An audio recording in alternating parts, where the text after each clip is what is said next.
President ট্রাম্পের টেবিলে এখন যুদ্ধের নকশা। ইরানে হামলার জন্য উদ্গ্রীব ট্রাম্প, কিন্তু সেনাপ্রধান জেনারেল ড্যান কেইন দিচ্ছেন ভয়াবহ সতর্কবার্তা। হোয়াইট হাউসের অন্দরে এখন তুমুল উত্তেজনা। একদিকে যুদ্ধের দামামা, অন্যদিকে কূটনীতির শেষ চেষ্টা। ঠিক কি ঘটতে যাচ্ছে মধ্যপ্রাচ্যে?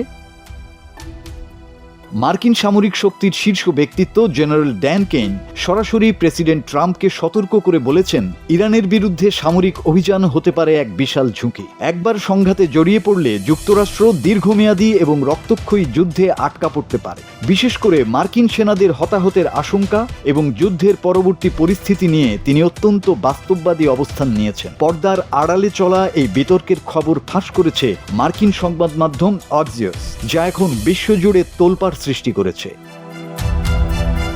ট্রাম্প প্রশাসনের ভেতরে এখন বিভক্তি স্পষ্ট।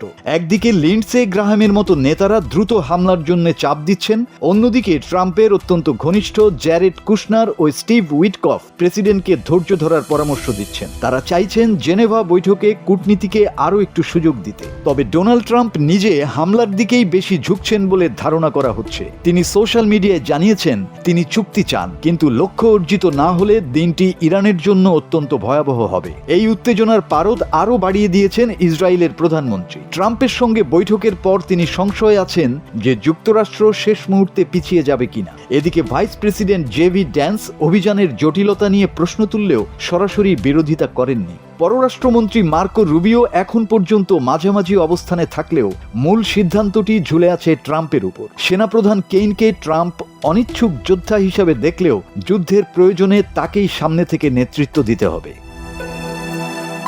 হামলা হবে কিনা বা হলেও তা কতটা ভয়াবহ হবে, এই সিদ্ধান্ত এখনো চূড়ান্ত হয়নি। ট্রাম্প একটি ছোট্ট পরামর্শক দল গঠন করেছেন, যারা ভেনিজুয়েলা স্টাইলে ইরানের জন্য বিভিন্ন সামরিক অপশন তৈরি করছে। লক্ষ্য একটাই, ঝুঁকি কমিয়ে সর্বোচ্চ চাপ সৃষ্টি করা। এখন দেখার বিষয়, ট্রাম্প কি সেনাপ্রধানের সতর্কতা মেনে কূটনীতির পথে হাঁটবেন, নাকি মধ্যপ্রাচ্যের আকাশ চিরে গর্জে উঠবে মার্কিন যুদ্ধ বিমান।